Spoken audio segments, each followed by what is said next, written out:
Welcome back, capital F football fans, to the O&O Sports YouTube channel, your ground zero for all things college football. And today we're starting our 2024 season previews. We'll get into our first team here in a second. But basically in this series, we're going to go over what happened in 2023, what went right, what went wrong. We're going to do an overview for each team in 2024, the schedule, strengths and weaknesses, all that good stuff. And we'll get into our grades and final predictions. We're going to grade each unit. We're going to get into the ceiling, the floor for each team, and what we predict will happen. If you're excited for this series, go ahead and drop a subscribe, drop a like on the video if you enjoy it. It helps us out a lot, and it is always greatly appreciated. And for our first team in the series, you voted on it. It is the Oregon Ducks. Now, what went wrong for the Oregon Ducks in 2023? Well, for one, Washington was a team they had to play twice, and they lost both times. Now, the biggest problem in those games is that they had good chances to win. They put themselves in a good position each game.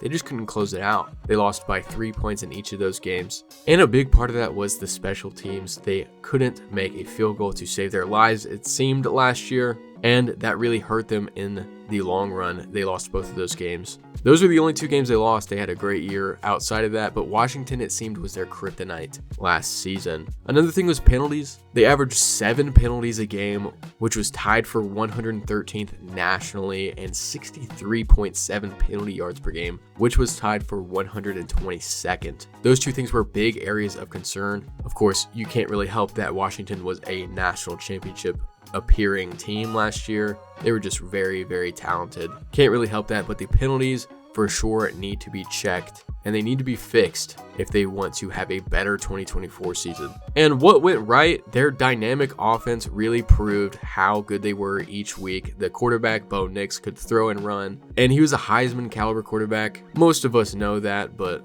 really one of the better quarterbacks they've had probably since Marcus Mariota, to be honest. And other than the quarterback, people forget how great their 1-2 punch was at running back with Bucky Irving and Jordan James. Really flew under the radar as a unit there because they also had multiple 1,000-yard wide receivers. Bo Nix was not afraid to spread the ball around, share the wealth, and multiple wide receivers got a lot of touches, and they really made the most of them. And some of those guys are returning, so we'll get more into that in a second. But other than that, they had an underrated defensive unit also. They were a good, solid, all-around unit. And if you look at the surface level numbers, they don't really tell you the full story.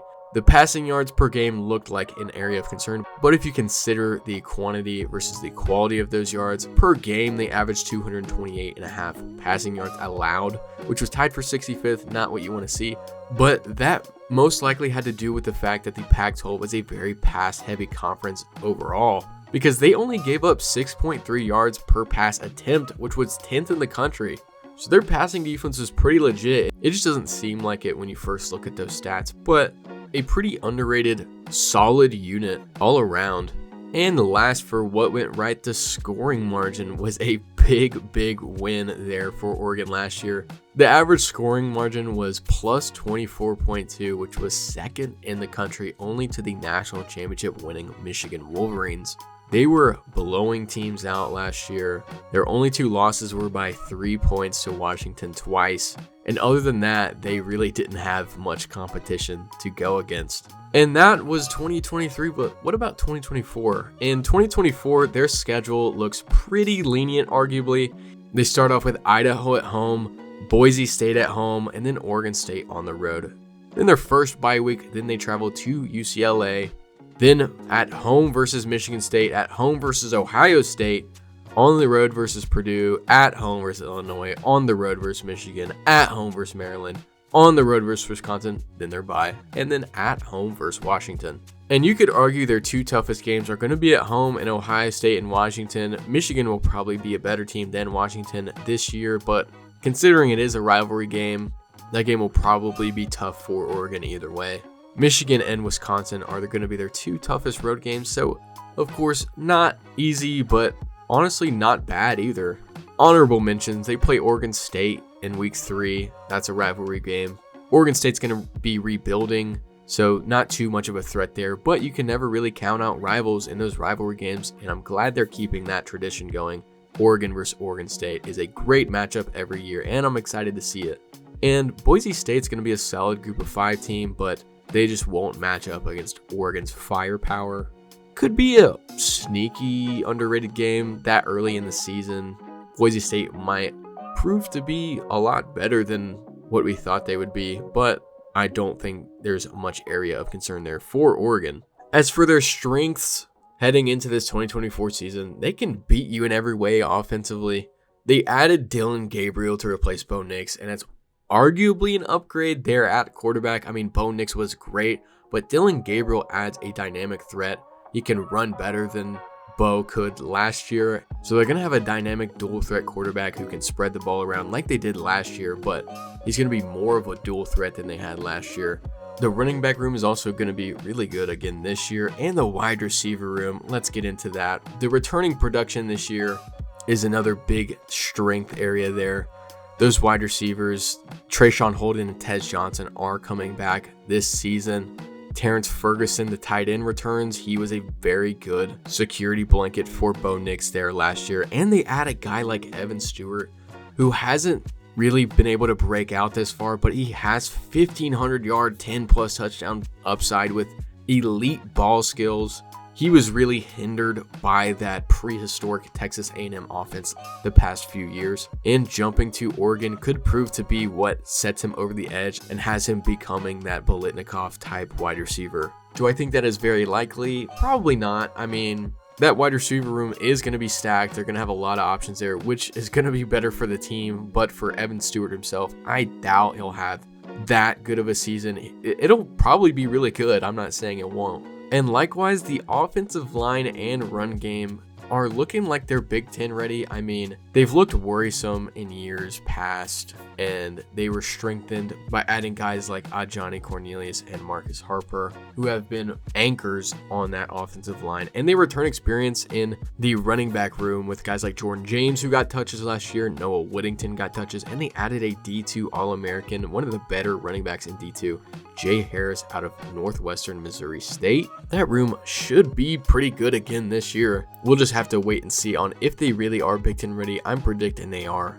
And they also have a borderline elite secondary. The unit was pretty good last year, and then they add guys like Jabari Muhammad from Washington, Cam Alexander from UTSA, Brandon Johnson, Duke, and Kobe Savage from Kansas State. All very experienced guys, all very good experienced guys. And that's going to have that secondary as probably one of the better units. I would imagine top 15, maybe top 10 in the country. And as for special teams, we talked about them a little bit earlier. They didn't punt a lot in 2023, but when they did, their punter, Ross James, proved to be pretty decent, and they massively improved their field goal kicker by adding Oregon State place kicker Atticus Sappington. Now, not only is that an elite capital F football name, but he was borderline an elite kicker in 2023 as well. He had a 92.9 field goal percentage, 98% extra point with a long of 48. Should add some stability in that room for a unit that was borderline bad in 2023.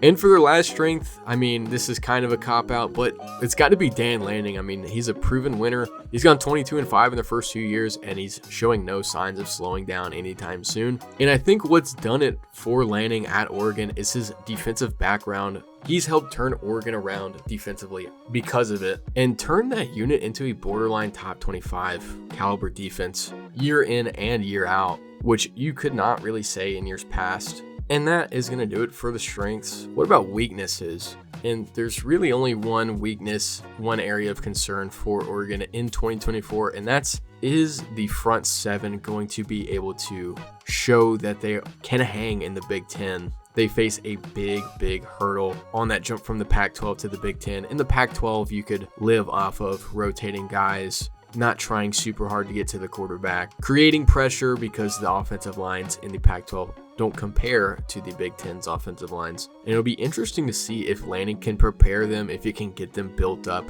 because if you're going to face teams like Michigan, Ohio State, Iowa, Wisconsin, who have those notoriously great offensive lines and run games, it's going to be key for them to be able to stop that if they want to have immediate success in the Big Ten in 2024. And speaking of success, for our keys to success, they need to keep spreading the ball around in 2024. It felt like everyone touched the ball in 2023, and that was a big advantage for them. You couldn't really hone in on one guy because as soon as you did, someone else was wide open. A running back found a hole and broke it off for a big gain. And if there were no other options, Bo Nix could hurt you on the ground. And that was able to wear those Pac-12 defenses down and allowed for big plays in the secondary. Once they beat you with smaller run plays, smaller pass plays, that opened up the deep pass game, which is where they found a lot of their success in 2023. And those Big Ten defenses really aren't built to stop those high-octane pass offenses, especially in recent years. You could argue that 2018 through 2021 Ohio State was built to stop that. They were an all-around great team, but recently, a lot of those Big Ten teams have been more focused on the run defense, as they should be, because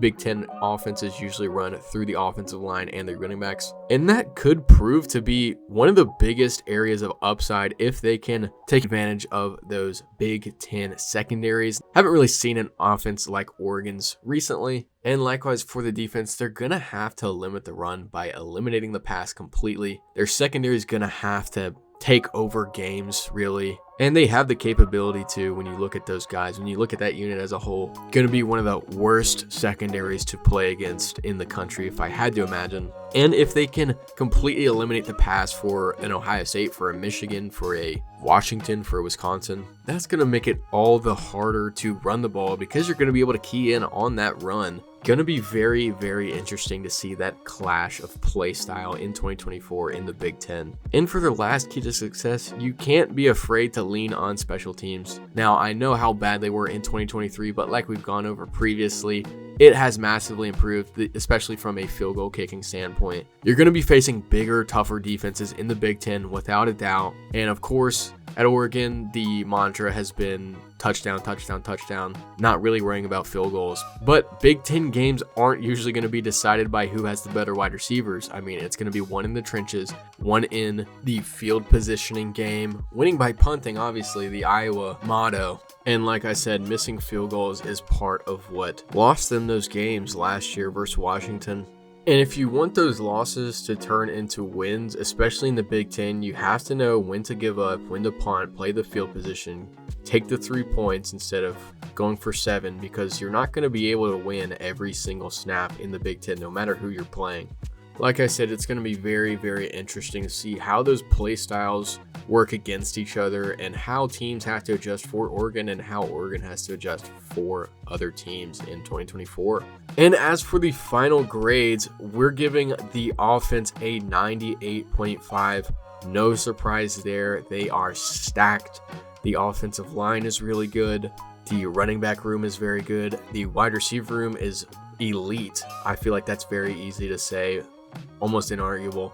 And their quarterback is a Heisman contender. Gonna be probably one of, if not the highest rated offense this year. And the only thing that would bump them up is if the offensive line was a little bit stronger. If the running back room had a definitive 1,200, 1,300, 1,400 yard rushing guy. But those units are still going to be good regardless. And for the defense, we're going to give them a 93.5. There are slight worries on the defensive line. They have a lot of talent there. It's just a matter of if they're going to be able to scheme in an effective way for Big Ten teams. And other than that, they are pretty set. Like I said, the secondary is loaded. They're not really going to have to worry about the passing game, if I had to imagine. As for special teams, they're going to come in at a 91.5. They are much improved from last year, but probably still not going to be one of the better units in the conference. Big Ten special teams units are no joke. They're usually the best in the country. As for coaching, Dan Lanning and his crew is going to get a 96.5. No surprises there also. Very, very solid group of guys. And they know what they're doing. I mean, for some other teams, for UCLA, for Washington, I am a bit worried about how they're going to adjust to the Big Ten, but I mean, Dan Lanning is a proven winner. He knows what he's doing, and I think he's going to be able to get them in pretty decent shape for Big Ten. But of course, they're still going to have a lot of big challenges to face ahead. And I apologize if you heard that beeping. There is some debauchery going on outside. I have no idea what they're doing. And for strength of schedule, they're going to round out nicely to a 95.0. That is going to be a pretty tough schedule. They play Michigan, they play Ohio State, they play Washington, they play Wisconsin, but they have the luxury of playing some of those games at home, and they don't have that awful of an out-of-conference schedule. Boise State seems like they're going to probably be the toughest team to play out of conference. And overall, that's going to round Oregon out to a 95.0, a high A, and it's much deserved. They're going to be a great football team in 2024. We had them ranked 3rd in our top 25, and for good reason. There are some worries, but there are more things to look forward to than there are worries in 2024 for the Oregon Ducks. And that brings us to our final prediction. Now, for their ceiling, they could easily go 12-0 with a 9-0 conference record. This is very possible. It's really going to come down to if they can beat Ohio State. Ohio State's also going to be a very, very phenomenal football team in 2024. That's going to be their biggest hurdle in 2024. And for their floor, they could go 10-2. I mean, I could see them losing that Ohio State game and then possibly dropping one to Washington or Michigan. It's hard for me to imagine they're going to lose a game to Washington, who's rebuilding, Michigan, who's rebuilding, Wisconsin, who might be pretty good in 2024, but is also kind of in a rebuild. And that brings us to our final prediction, which is 11-1 with an 8-1 conference record. We are predicting a loss to Ohio State just because Ohio State's going to be more fundamentally solid and Oregon's going to probably have a hard time adjusting to that run game. But as it is, they would probably make the Big Ten championship and have another shot at beating Ohio State, and they might have a better chance the second time than they did the first. And they're most likely going to be a playoff team. They have a legit shot at a national title if they can get it going late in the 2024 season, if they can beat Ohio State in the Big Ten championship, if they can do a lot of things. But those are all ifs as of right now. And that is going to wrap it up for our first 2024 season preview. That was the Oregon Ducks. Let us know who you want to see next. We're probably going to drop another poll to decide, but if you have a wacky idea, if you want to see Fresno State 2024 season preview, feel free to comment it because it might be considered in the next poll. And if you disagree with anything I said, feel free to drop that in the comments as well. We want to hear your feedback. And once again, thank you for watching. Please drop a like if you enjoyed it, and we will see you in the next one.